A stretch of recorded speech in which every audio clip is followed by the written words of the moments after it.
बिस्मिल्लाहिर्रहमानिर्रहीम अस्सलाम वालेकुम। आप देख रहे हैं मल्टीट्यूड हब और मैं हूं ए.के. राना।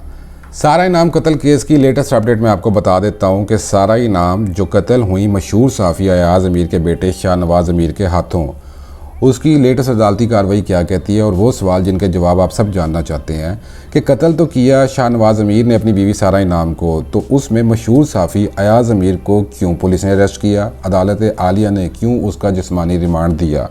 नंबर 2, इस पूरे खेल के अंदर पाकिस्तान पीनल कोड का सेक्शन 109 क्या कहता है। लेकिन इससे पहले कि मैं आपको तफसील बताऊं, रिक्वेस्ट है कि जब आप इस वीडियो को मुकम्मल देख लें और सुन लें तो उसको मैक्सिमम शेयर कीजिएगा अपने दोस्तों के साथ, साथियों के साथ, ताकि जिनको इस कहानी का नहीं पता है उनको पता चल सके और जिनको गलत पता है उन तक ऑथेंटिक इन्फॉर्मेशन पहुँच सके। तो मैं अब आपको बताता हूँ कि सारा इनाम बेसिकली कैनेडियन नेशनल थी और उसकी उम्र 37 साल थी। क्यों कह रहा हूँ, क्योंकि वो थी, अब वो कत्ल हो चुकी हुई है, किस्सा माजी बन चुकी हुई है और वो अबू धाबी में रहती थी। उसकी शादी हुई मशहूर सहाफ़ी अयाज़ अमीर के बेटे शाहनवाज़ अमीर से 3 महीने पहले, यानी कि ये शादी का जो ड्यूरेशन था वो टोटल 3 महीने था और ये शादी हुई पाकिस्तान में।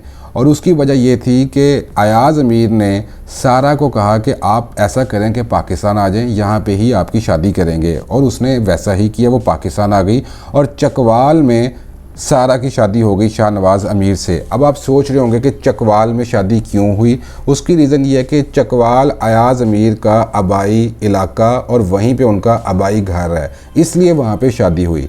और कत्ल की मैं आपको वजह बता देता हूँ कि कत्ल की क्या घटिया रीज़न है, क्या भोंडी रीज़न है कि शाहनवाज़ अमीर ने इतनी घटिया ज़हनियत का मुज़ाहरा किया दरिंदे ने। और दरिंदे से मुझे याद आ गया ज़ाहिर जाफ़र, बिल्कुल वही दरिंदे ज़ाहिर जाफ़र वाली सोच है इस दरिंदे शाहनवाज़ की। जिस तरह उसने नूर मुकद्दम को कत्ल किया था उसी तरह इसने सारा इनाम को कत्ल कर दिया।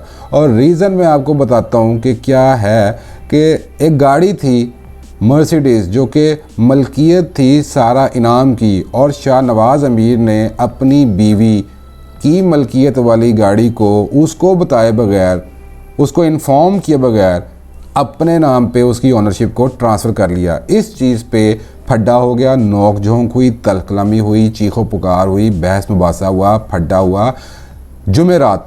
जुमेरात को सारा ने अपने शौहर शाहनवाज़ से पूछा कि ये तुमने क्या घटिया हरकत की है, और तलखलामी इतनी बढ़ गई कि हाथापाई तक चली गई। और फिर अगले दिन जुमे के दिन दोबारा सारा ने अपने मियाँ शाहनवाज़ से पूछा कि जवाब दो कि ये क्या भोंडी हरकत की है बेशरम इंसान, तुम मुझे कह देते, मैं वैसे ही तुम्हारे नाम पे ट्रांसफ़र करवा देती, ये फाउल प्ले करने की क्या ज़रूरत थी। और तैश में आके शाहनवाज़ ने सारा को डंबल मार के कत्ल कर दिया और उसकी लाश को बाथ-टब में फेंक दिया और आलाए कत्ल डंबल को बिस्तर के नीचे छुपा दिया। अब आपको मैं लोकेशन अगले हिस्से में बताता हूँ, लेकिन यहाँ पे कहानी में एक ट्विस्ट आता है।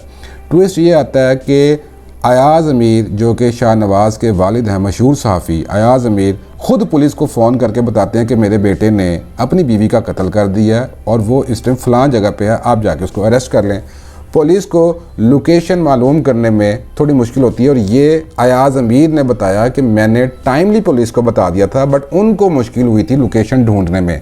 बहरहाल इवेंचुअली पुलिस लोकेशन में पहुंचती है। अब लोकेशन क्या है, मुकाम क्या है, इस्लामाबाद का नवाही इलाका है जी, शहजाद टाउन। वहाँ पे फार्म हाउस है और उस फार्म हाउस में शाहनवाज़ कातिल अपनी वालदा के हमरा मौजूद था और वहीं पे उसकी बीवी सारा इनाम थी। जब पुलिस वहाँ पे पहुँचती है फार्म हाउस पे, तो उनको रिसीव करती हैं शाहनवाज़ कातिल की वालदा, और वो मौके पे ही बता देती हैं कि मेरे बेटे ने अपनी बीवी सारा को कत्ल किया डंबल मार के, आला कत्ल भी अंदर है, लाश भी अंदर है, मेरा बेटा भी अंदर है। और पुलिस फिर अंदर जाती है, वो शाहनवाज़ को फाइंड आउट कर लेती है और जब तफ्तीश करती है शाहनवाज़ से तो वो बताता है जी मैं शाहनवाज़ हूँ और मेरे वालिद का नाम अयाज़ अमीर है, मैंने अपनी बीवी को कत्ल किया डंबल मार के और उसकी लाश को मैंने छुपा दिया बाथ-टब में। और पुलिस फिर लाश को भी बरामद कर लेती है और आला कत्ल को भी बेड के नीचे से बरामद कर लेती है। और फिर ये मैं आपको बता रहा हूँ जुमे का वाक़या, सैटरडे को वो मरकज़ी मुल्ज़िम शाहनवाज़ अमीर को Islamabad police judicial magistrate Mubashar Hasan Chishti साहब के सामने पेश करती है और 2 रोज़ा जिस्मानी रिमांड लेती है। और वो ये कोशिश करते हैं कि सैटरडे को ही कि गिरफ़्तारी अमल में लाई जा सके अयाज़ अमीर की, उसके वारंट गिरफ़्तारी के लिए भी वो दरख्वास्त दायर करते हैं सुबह, और फिर जब उनको वारंट गिरफ़्तारी की इजाज़त मिल जाती है तो वो शाम को अयाज़ अमीर को गिरफ़्तार कर लेते हैं। लेकिन यहाँ पे मज़े की बात यह है कि जब पुलिस उसको गिरफ़्तार करने के लिए निकलती है अयाज़ अमीर साहब को, तो वो ट्रेस आउट नहीं होते हैं, उनकी लोकेशन का पता नहीं चलता, और जब उनको कॉल करने की कोशिश की जाती है तो उनका मोबाइल बंद मिलता है। बहरहाल पुलिस तो पुलिस है, और वो फिर आखिरकार अयाज़ अमीर साहब को ट्रेस कर लेती है और गिरफ़्तार कर लेते हैं, और फिर दोनों को, अयाज़ अमीर साहब को और उसके बेटे शाहनवाज़ अमीर को, जाहिद तिरमिज़ी साहब की अदालत में पेश किया जाता है। जज साहब ये पूछते हैं कि अयाज़ अमीर को क्यों गिरफ़्तार किया गया, तो पुलिस जवाबन बताती है कि ये हाई प्रोफाइल केस है और ये कैनेडियन नेशनल लड़की थी, उसका कत्ल हुआ है, तो हम इसको हर लिहाज से इसकी तहकीक और तफ्तीश कर रहे हैं। और फिर जो वकील हैं अयाज़ अमीर साहब के, वो जज साहब को बताते हैं कि इस पूरे केस के अंदर, इस पूरे मुकदमे में अयाज़ अमीर साहब को तो नॉमिनेट किया ही नहीं गया, और फिर अपना पुलिस ये डिमांड करती है कि हमें 5 रोज़ का जिस्मानी रिमांड चाहिए अयाज़ अमीर का। अयाज़ अमीर साहब जज साहब को बताते हैं कि मैंने ख़ुद पुलिस को इन्फॉर्म किया था, टाइमली उनको बताया था कि मेरे बेटे ने कत्ल किया है, वो फ़लाँ जगह पे है, ये लोग लेट पहुँचे थे, लेकिन पुलिस अपना डिमांड करती है कि जी हमें इसका जिस्मानी रिमांड चाहिए 5 रोज़ का। और वो ये बताते हैं कि अयाज़ अमीर ने शादी जब करवाई थी अपने बेटे की और सारा के साथ, तो ये चकवाल में उस शादी में मौजूद था, और इन्होंने अपनी बहू को यानी सारा इनाम को नहीं बताया था कि इनका बेटा शाहनवाज़ अमीर यानी कातिल ऑलरेडी शादीशुदा है। जिसके जवाब में अयाज़ अमीर जैसा को ये बताते हैं कि वो नफ़ी करते हैं इस दावे के, वो कहते हैं कि जी नहीं, मैंने अपनी बहू को बता दिया था कि मेरे बेटे ने शादी की हुई है, और मेरी बहू ने कहा कि शाहनवाज़ अमीर का दिल जो है वो सोने का दिल है। जब दलाइल सुन लेते हैं जज साहब दोनों फ्रीकैन के, दोनों पार्टियों के, तो वो 5 दिन का तो जिस्मानी रिमांड नहीं देते, लेकिन 1 दिन का जिस्मानी रिमांड दे देते हैं। और उस पर अयाज़ अमीर साहब मायूस दिखाई देते हैं, और वो ये कहते हैं कि मेरा बेटा मुजरिम है, मुझे उससे कोई हमदर्दी नहीं है, बल्कि वो यहाँ तक जज साहब को कहते हैं कि मेरा बेटा नशे का आदी है। बहरहाल 1 रोज़ा जिस्मानी रिमांड मिल जाता है पुलिस को। अब इसके बाद आपको ये बताते हैं कि पुलिस शिकायत कुनिंदा बन गई, लेकिन सारा इनाम के चचा जिनका नाम रहीम है, उन्होंने भी पुलिस को शिकायत दर्ज करवाई। और उन्होंने शिकायत किसके ख़िलाफ़ दर्ज करवाई? उन्होंने अयाज़ अमीर साहब और उनकी मिसेस के साथ शाहनवाज़ के ख़िलाफ़ शिकायत दर्ज करवाई। जो आप सब सोच रहे हैं ना कि जी शाहनवाज़ के बाप को, अयाज़ अमीर साहब को क्यों अरेस्ट किया गया है, उसकी रीज़न ये है कि मरहुमा मकतूला सारा इनाम के चचा रहीम साहब ने ये पुलिस को शिकायत दर्ज करवाई कि शाहनवाज़ अमीर के साथ उसके वालिदैन भी शामिल हैं कत्ल में।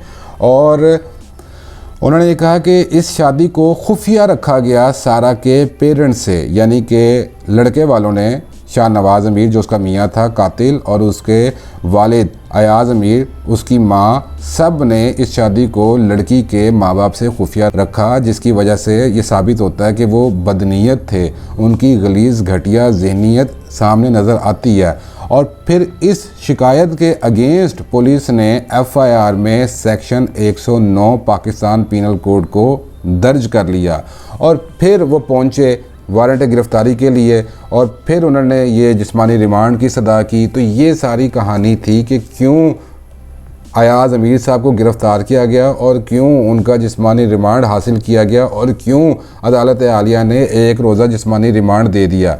आपको ये बताते हैं कि पुलिस ने बड़ा मोहतात पोस्टमार्टम किया, और जो लाश है उसको पोली क्लिनिक भेज दिया गया है। तो अब तक जो स्क्रैच से लेके आज तक की स्टोरी है वो मैंने आपको बता दी, जो हमारे सोर्सेज से हम तक पहुंची है। बनाने को हम भी 20 वीडियोस बना देते अब तक, लेकिन बात यह है कि जो ऑथेंटिक न्यूज़ है, जो ऑथेंटिक इन्फॉर्मेशन है, जो सच है, जो हक़ाइक़ हैं, वो जब तक हम तक पहुंचते हैं, जब हम उनको क्रॉस चेक करते हैं, डबल चेक करते हैं, क्रॉस उसको एग्जामिन करते हैं, उसके बाद हम एक वीडियो बनाते हैं, कंपाइल करते हैं, और फिर आपकी खिदमत में पेश करते हैं, ताकि जो सच है वो आप तक पहुंच सके। और अफसोस ये है कि अगर टाइमली इस मुल्क के अंदर डिसीजंस लिए जाएं तो खुदा की कसम ऐसे वाक़यात ना हों। हम बार बार चीखते रहते हैं लेकिन क्या करें कि होश के नाखून लेते नहीं हैं। कि जब ज़ैनब बच्ची को रेप किया गया था तब भी हम चीखे थे कि दरिंदे को पकड़ें और चौक में लटका दें, इबरत का निशान बना दें। दरिंदे को तो पकड़ लिया लेकिन इबरत का निशान सरेआम बनना चाहिए था। ज़ाहिर जाफ़र से पहले इस्लामाबाद में आपको याद है कि एक बच्ची के साथ फ्लैट में एक घिनौना खेल खेला गया था, उस पे भी हमने वीडियो बनाई थी और कहा था कि इस भेड़िए को इबरत का निशान बना दें ताकि आगे मज़ीद वाक़यात ना हो। और फिर ज़ाहिर जाफ़र हमारे सामने आया जिसने नूर मुकद्दम मासूम लड़की के सर को काट के उसको फुटबॉल समझते हुए पैरों से ठुड्डे मारे और उसके सर से खेला। तब भी हमने 20 वीडियोस बनाई, तब भी हम बहुत ज़्यादा चीखे कि खुदा का वास्ता है होश के नाखुन लें और इस सिलसिले को रोक लें कि इस तरह तो हर ताकतवर अपने से कमज़ोर को दबाना शुरू कर देगा और जहाँ पे उसकी मर्ज़ी होगी, जहाँ उसका दिल करेगा वो अगले को उड़ा देगा। अगर सामने वाला उसकी ख्वाहिशात को, गलत ख्वाहिशात को पूरा नहीं करेगा तो वो तो किसी का भी सर उतार देगा। लेकिन सब सोए रहे, किसी के सर पे जूं तक नहीं रेंगी। और अगर ज़ैनब की दफ़ा हमारी बात सुन ली जाती तो वो बच्ची का फ्लैट वाला वाक़या ना होता, और अगर उस टाइम पे हमारी बात सुन ली जाती तो नूर मुकद्दम वाला वाक़या ना होता। अगर नूर मुकद्दम वाले टाइम पे हमारी बात सुन ली जाती तो खुदा की कसम आज शाहनवाज़ अमीर सारा इनाम के साथ ये घिनौनी हरकत ना करता। अब भी रिक्वेस्ट है कानून नाफिज करने वाले इदारों से कि प्लीज़ किसी भी प्रेशर में मत आइएगा, क्योंकि हम उस सोसाइटी में रहते हैं जहाँ पे प्रेशराइज़ किया जाता है। प्रेशराइज़ करके अगले को, दिमाग को कंट्रोल करके अपनी मर्ज़ी के फ़ैसले लेने की कोशिश की जाती है। तो प्लीज़ मेरिट पे फ़ैसला दें जैसे हमारी अदालत हमेशा देती आती है, और पुलिस आज़ादाना काम करे जैसे वो हमेशा करती आती है। और प्लीज़ इस दरिंदे को, इस कातिल को, इस भेड़िए को इबरत का निशान बनाएं ताकि मज़ीद कोई रेप ना हो, मज़ीद कोई कत्ल ना हो, मज़ीद कोई इस मुल्क के अंदर खिलवाड़ ना हो। अगर आप हमारी बातों से मुतफ़िक हैं तो काइंडली वीडियो को लाइक करें, कमेंट करें, शेयर करें। हमें अपनी दुआ में याद रखें। अल्लाह निगहबान।